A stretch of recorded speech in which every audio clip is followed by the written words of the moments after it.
Assalamualaikum warahmatullahi wabarakatuh. Kami dari kelompok 5, mata kuliah IPS Terpadu kelas E Stambu 2020. Pada kesempatan kali ini akan mempresentasikan hasil laporan case method kami yang berjudul Analisis Strategi Pembelajaran Guru IPS Terpadu di Sekolah SMP Negeri 6 Medan pada kurikulum 2013.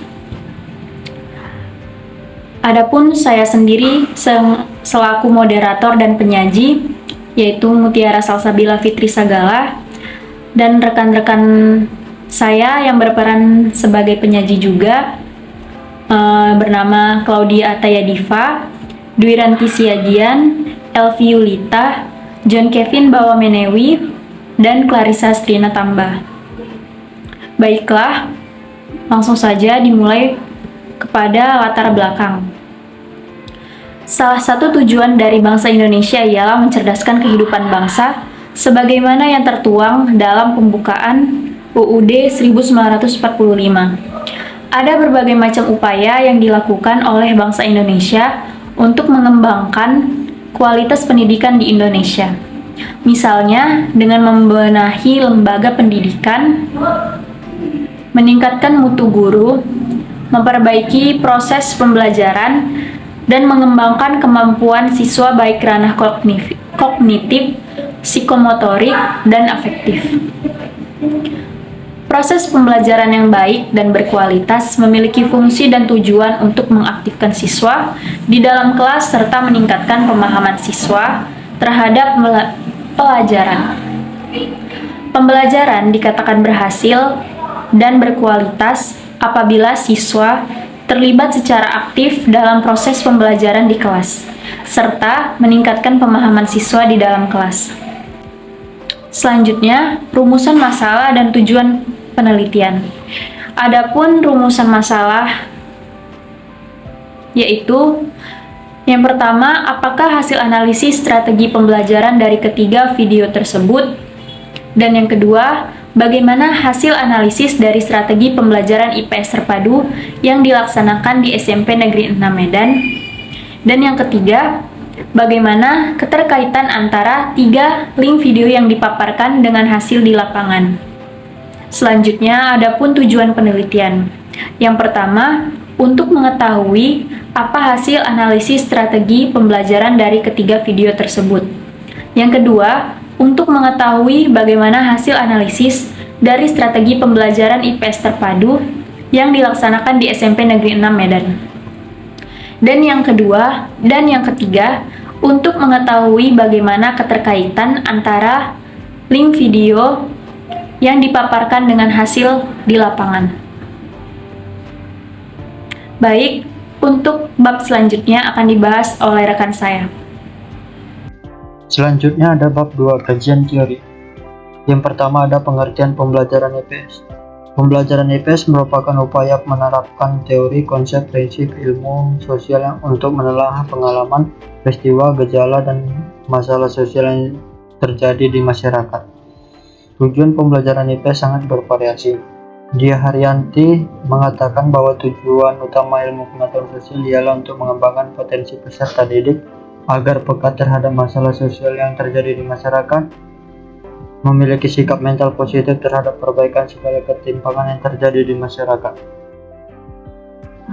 Yang kedua ada pengertian strategi pembelajaran. Secara umum, pengertian atau definisi strategi pembelajaran adalah suatu usaha menggunakan strategi yang sistematik yang dilakukan secara efektif untuk mendapatkan suatu prestasi dan juga keberhasilan dalam kegiatan pembelajaran. Selanjutnya ada jenis-jenis strategi pembelajaran. Dalam kurikulum 2013, strategi pembelajaran memiliki 5 jenis, yaitu yang pertama strategi discovery learning. Strategi discovery learning adalah teori belajar yang didefinisikan sebagai proses pembelajaran yang terjadi bila siswa tidak disajikan dengan pelajaran dalam bentuk finalnya, tetapi diharapkan mengorganisasi sendiri. Yang kedua ada strategi inquiry learning. Strategi inquiry learning adalah pembelajaran yang mempersiapkan situasi bagi anak untuk melakukan eksperimen sendiri. dalam arti luas, ingin melihat apa yang terjadi, ingin melakukan sesuatu, ingin menggunakan simbol-simbol dan mencari jawaban atas pertanyaan sendiri. Yang ketiga ada strategi problem based learning. Strategi problem based learning adalah metode pengajaran yang bercirikan adanya permasalahan nyata sebagai konteks untuk para peserta didik belajar berpikir kritis dan tampil dalam memecahkan masalah. Yang keempat ada strategi project based learning. Strategi project based learning adalah pembelajaran yang menggunakan proyek atau kegiatan sebagai media. Yang kelima ada strategi scientific learning. Strategi scientific learning adalah proses pembelajaran yang dirancang sedemikian rupa agar peserta didik secara aktif mengonstruksi konsep, hukum atau prinsip melalui tahap-tahap mengamati, merumuskan masalah, mengajukan atau merumuskan hipotesis, mengumpulkan data dengan berbagai teknik, menganalisis data, menarik kesimpulan, dan mengkomunikasikan konsep, hukum atau prinsip yang ditemukan. Selanjutnya ada pengertian kurikulum 2013. Kurikulum 2013 adalah kurikulum yang berlaku dalam sistem pendidikan Indonesia. Kurikulum ini merupakan kurikulum tetap diterapkan oleh pemerintah untuk mengganti kurikulum 2006 yang telah berlaku selama kurang lebih 6 tahun. Baiklah, saya Claudia Ataya akan melanjutkan pokok pembahasan yang dimana sekarang adalah bab 3 metode penelitian. Yang pertama, jenis penelitian. Kita harus tahu dulu apa yang dimaksud dengan metode penelitian. Metode penelitian adalah proses atau cara ilmiah untuk mendapatkan data yang akan digunakan untuk keperluan penelitian. Dalam melakukan case method ini, kami menggunakan metode kualitatif yang diuraikan secara deskriptif, di mana metode kualitatif deskriptif adalah metode penelitian yang didasarkan pada filsafat positivisme yang digunakan untuk meneliti pada kondisi objek yang alamiah. Adapun alasan kami memilih metode ini adalah karena peneliti ingin mendeskripsikan keadaan yang akan diamati di lapangan dengan lebih spesifik, transparan, dan mendalam. Baiklah, selanjutnya ada subjek penelitian. Dalam penelitian ini terdapat 4 subjek. Yang pertama, Ibu Syifa Sofia Nufus yang terdapat dari video pertama. Yang kedua ada Ibu Eva Yulia Rustanti SPD dari video kedua. Yang ketiga ada Bapak Andik Swastono dari video ketiga. Dan yang terakhir ada seorang guru mata pelajaran IPS terpadu di Sekolah SMP Negeri 6 Medan, yaitu Ibu Dr. Randus Rosmelina Situmorang yang berusia 47 tahun. Sedangkan lokasi dan waktu penelitiannya itu, lokasi dalam penelitian ini adalah SMP Negeri 6 Medan yang berada di Jalan Bahagia nomor 24 Teladan Timur, Kecamatan Medan Kota, Kota Medan, Sumatera Utara. Dengan waktu penelitian yaitu pada Sabtu 24 September 2002 yang dimulai pada pagi hari pukul 8 sampai pukul 12 waktu Indonesia Barat. Penelitian case method ini dilakukan hanya dalam waktu 1 hari. Selanjutnya, teknik pengumpulan data. Teknik pengumpulan data merupakan instrumen untuk mengumpulkan dan menginterpretasikan data dalam penelitian kualitatif. Adapun teknik pengumpulan data yang kami gunakan, yang pertama ada observasi atau penelitian lapangan, yaitu suatu penelitian untuk mengumpulkan data dan informasi dengan cara mengadakan pengamatan baik secara langsung maupun tidak langsung. Dalam penelitian ini, kami melakukan observasi secara langsung ke lapangan. Yang kedua melalui wawancara. Wawancara adalah kegiatan tanya jawab secara lisan untuk memperoleh suatu informasi. Adapun pertanyaan yang kami ajukan itu ialah kepada guru bidang studi IPS terpadu di SMP Negeri 6 Medan. Adapun pertanyaan-pertanyaan yang kami ajukan adalah nama guru tersebut, apakah guru tersebut memang lintas jurusan atau memang basicnya IPS, yang kedua tentang RPP, yang ketiga strategi pembelajaran yang diterapkan, yang keempat media pembelajaran yang digunakan, dan yang kelima sistem penilaian yang digunakan oleh guru tersebut. Selanjutnya dengan studi literatur. Studi literatur adalah penelitian yang dilakukan oleh peneliti dengan mengumpulkan sejumlah buku, jurnal, majalah, maupun video pembelajaran yang berkaitan dengan masalah dan tujuan penelitian yang dikaji. Dalam penelitian ini, kami para peneliti mengambil referensi dari video pembelajaran yang telah diberikan oleh dosen kami yaitu Ibu Rohani, tetapi dengan tempat dan tahun yang berbeda. Selanjutnya kita masuk ke bagian teknik analisis data. Setelah keseluruhan data terkumpul, maka langkah selanjutnya adalah menganalisa data tersebut sehingga kita dapat menarik kesimpulan. Untuk memperoleh hasil yang benar dan tepat dalam menganalisa data, kami menggunakan teknik analisis isi. Analisis isi adalah penelitian yang bersifat pembahasan mendalam terhadap isi suatu informasi tertulis atau tercetak di media cetak atau media massal. Sekian dari yang bisa saya paparkan, selanjutnya saya serahkan kepada pemateri keempat. Terima kasih. Selanjutnya yaitu bab 4 pembahasan.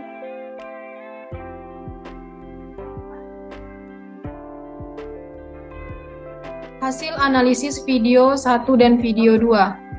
Pada analisis video pertama, pada video yang kami analisis, guru tersebut mengajarkan mata pelajaran IPS terpadu di kelas 7 SMP dengan judul Interaksi Sosial dan Lembaga Sosial.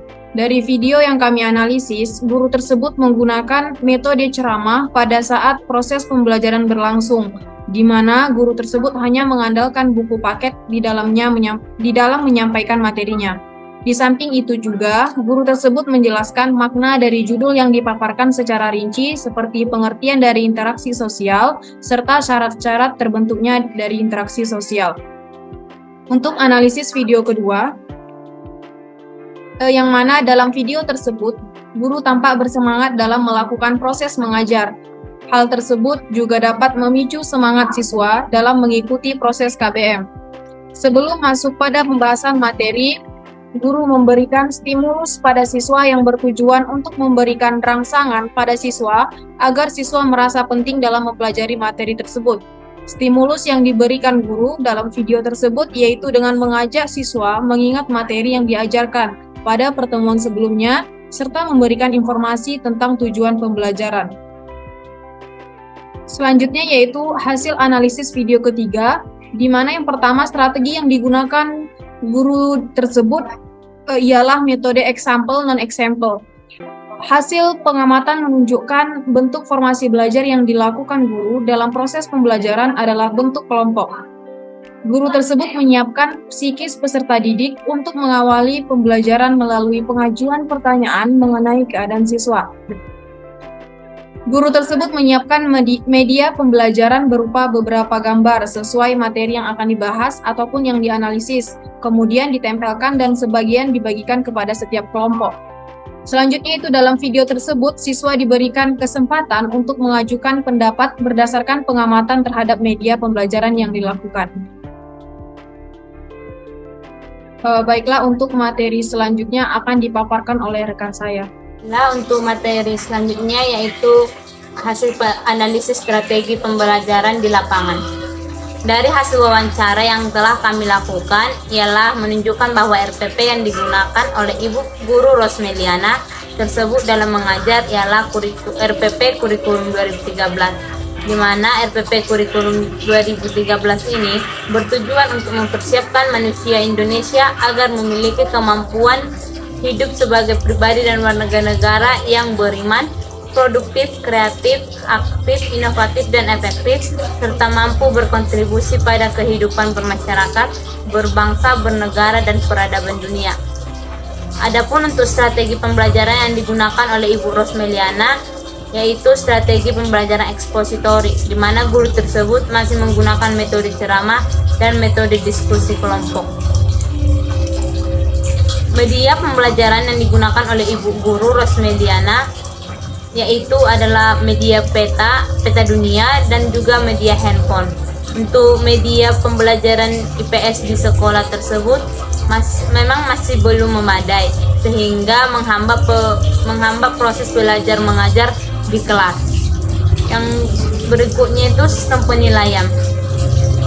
Sistem penilaian yang dilakukan oleh Ibu Rosmeliana dalam mengajar IPS di SMP Negeri 6 Medan yaitu dengan melalui ujian tulisan dan atau juga ujian lisan berupa kuis, penilaian sikap, dan juga pada saat proses tanya jawab selama proses KBBM berlangsung juga merupakan salah satu sistem penilaian yang dilakukan oleh Ibu Rosmeliana. Sekian, saya serahkan kepada pembaca materi selanjutnya. Baiklah, sekarang masuk ke bab 5 yaitu kesimpulan. Dapat kami simpulkan bahwa dari hasil analisis video yang kami kerjakan dan hasil wawancara yang telah dilakukan ialah dari video pertama, proses pembelajaran berlangsung di kelas 7 SMP. Strategi pembelajaran yang digunakan ialah metode ceramah dan memanfaatkan buku paket yang ada. Pada video kedua, proses pembelajaran berlangsung di kelas 7 SMP. Strategi pembelajaran yang digunakan ialah metode ceramah dan menggunakan media pembelajaran berupa PowerPoint yang bertujuan untuk membuat siswa tidak merasa bosan dan memacu minat belajar siswa. Pada video ketiga, proses pembelajaran juga berlangsung di kelas 7 SMP. Strategi pembelajaran yang digunakan ialah metode Examples, non-Examples, dan menggunakan media gambar dalam proses pembelajaran. Di tengah proses pembelajaran berlangsung, guru tersebut juga membentuk kelompok diskusi untuk membahas suatu topik permasalahan. Sedangkan hasil analisis yang kami dapat di lapangan yaitu di SMP Negeri 6 Medan yang berada di Jalan Bahagia. Strategi pembelajaran yang digunakan di SMP Negeri 6 Medan ialah metode ceramah dan metode diskusi kelompok. Adapun RPP yang digunakan guru tersebut dalam mengajar ialah RPP Kurikulum 2013. Media pembelajaran yang digunakan adalah peta dunia, globe, dan handphone. Sedangkan sistem penilaian yang dilakukan oleh guru tersebut ialah melalui ujian tulisan, lisan, kuis, berdasarkan proses tanya jawab di kelas, dan melalui sikap. Sedangkan saran dari case method yang telah kami lakukan ini ialah semoga dengan dibuatnya case method ini, para pembaca dapat menambah wawasan dan pengetahuan mengenai strategi pembelajaran pada mata pelajaran IPS terpadu dan meningkatkan tingkat berpikir kritis. Dan penulis juga minta maaf jika terdapat kesalahan di dalam penyusunan ataupun kalimat yang dibuat. Nah, selanjutnya ada bagian dokumentasi, di mana di sini terlihat bagaimana kami mewawancarai guru, bagaimana kami menjumpai kepala sekolah, dan berdokumentasi kepada guru yang mengajar, dan juga bagaimana proses kegiatan belajar ini berlangsung di SMP Negeri 6 Medan pada kelas 7. Baiklah, sekian hasil presentasi dari kelompok kami. Lebih dan kurangnya kami mohon maaf. Terima kasih. Banyak biayanya, padahal itu tahun 1800-an loh. Berapa tahun lagi baru kita merdeka. Dibandingkan 1869 ke tahun